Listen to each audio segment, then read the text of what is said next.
को मानते हैं, तो मैं सभी को जो है आह्वान करता हूँ कि सब खड़े होकर संकल्प करेंगे, फिर इसके बाद अपनी बात को रखेंगे कि हम हिंदू हैं कि हम आदिवासी हैं। यदि हम आदिवासी हैं तो खड़े होकर कि हम जो है आदिवासी प्रकृति धर्म को मानते हैं, संस्कृति को मानते हैं, और जो हमें हिंदू बोलेगा हम उसके खिलाफ में डंडा झंडा लेकर खड़े हो जाएंगे। तो ऐसा हम संकल्प करेंगे। तो हम गौड़ी धर्म संस्कृति, प्रगति संस्कृति, आदिवासी की जो सनातन संस्कृति है, जो पीढ़ी दर पीढ़ी हमारे राजा महाराजाओं के साथ में चल के आई है, हम उस संस्कृति संस्कार को अमर रखेंगे, उसके लिए संघर्ष करेंगे। आगे आगे हाथ कर लीजिए और बोलिए कि हम हिंदू नहीं हैं, हम प्रकृति को मानने वाले पावन 57 परगना के राजा, उनकी संस्कृति गोंडियन संस्कृति है, उनकी संस्कृति प्राकृतिक संस्कृति है, और जो हमें हिंदू संस्कृति का बोलेगा, आदिवासी हिंदू है बोलेगा, हम उसका देश में जीना हराम कर देंगे। ऐसे विधायक सांसदों का, मंत्री प्रधानमंत्री का तख्ता पलट कर देंगे। हम इस देश की सच्ची आवाज हैं, इस देश के सच्चे मालिक हैं। हम जल जंगल जमीन के ऊपर अन्याय अत्याचार नहीं सहेंगे। बोले जोहार जय आदिवासी, जोहार जय गोंडवाना। बहुत बहुत धन्यवाद साथियों। अब मैं अपनी बात करता नीचे रख सकता हूँ।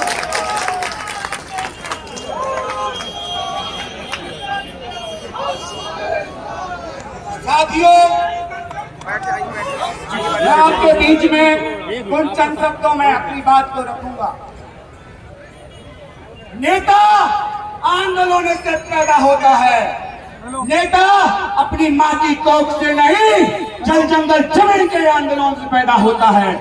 और जो अमर शहीद हैं, जो इस देश के आदिवासी क्रांतिकारी हैं, जिनको केंद्र की सरकार और राज्य की सरकार ने उनका नाम लेकर जो आदिवासियों के 275 की राशि का भ्रष्टाचार किया है, ऐसे क्रांतिकारियों को जो हम आवाज करते हैं, उनको आह्वान करते हैं, उन्हें आदरांजलि करते हैं, तो ऐसे राजा और उनके पुत्र शहीद होकर अमर शहीद बनते हैं। वो जल जंगल जमीन के लिए शहीद होते हैं, तब उनको मान सम्मान मिलता है।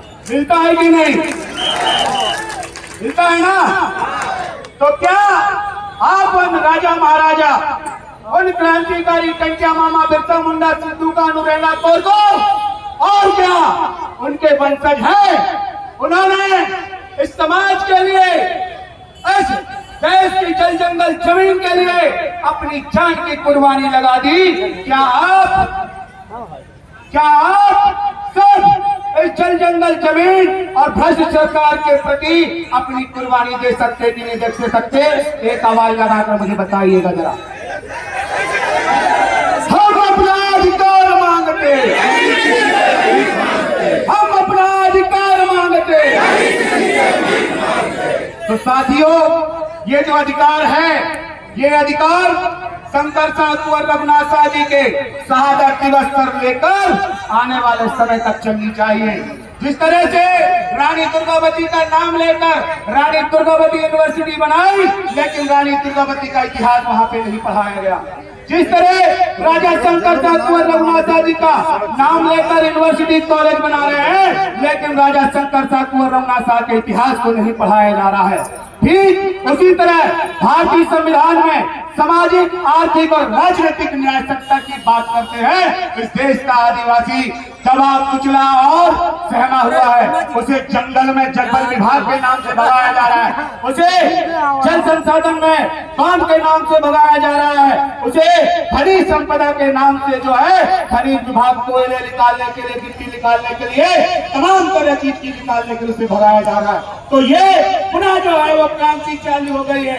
जो हमारे महापुरुषों ने जल जंगल जमीन के लिए लड़ना चालू किया था, अब पुनः जो है ऐसे क्रांतिकारियों की जरूरत है जो अपने जल जंगल जमीन को आने वाले समाज को, पीढ़ी को जो है दिला सके। दिला सकते कि नहीं दिला सकते? तो मैं अपनी बात को यहीं पर विराम करूंगा और जाने से पहले एक नारा देना चाहूंगा, जल जंगल जमीन हमारी है, जल जंगल जमीन हमारी है, आदिवासी संस्कृति संस्कार हमारा है, गौड़ियन विरासत हमारी है, गौड़ियन विरासत की रक्षा कौन करेगा? जल जंगल जमीन की रक्षा कौन करेगा? अपने अधिकारों की रक्षा कौन करेगा? बहुत बहुत धन्यवाद साथियों, आपने मुझे 2 शब्द बोलने का अवसर दिया और आपने मेरी बात को सुना, इसके लिए बहुत दिल से तहे दिल से जो है आपको धन्यवाद। बहुत बहुत